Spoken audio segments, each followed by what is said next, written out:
Paul had a tremendously huge vision on how to improve the world. And a big part of our forward plans are to help realize that vision and to continue what he wanted to get done.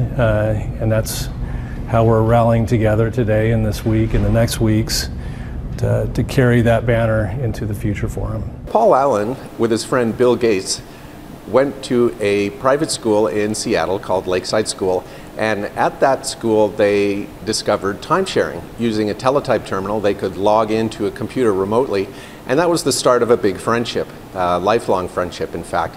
A few years later they were at Harvard. The ALTAIR 8800 microcomputer, a kit advertised on the front page of Popular Electronics magazine, had just come out, but there was no software for it. So Paul and Bill decided they would start a company, and they did, and it was called Micro-Soft.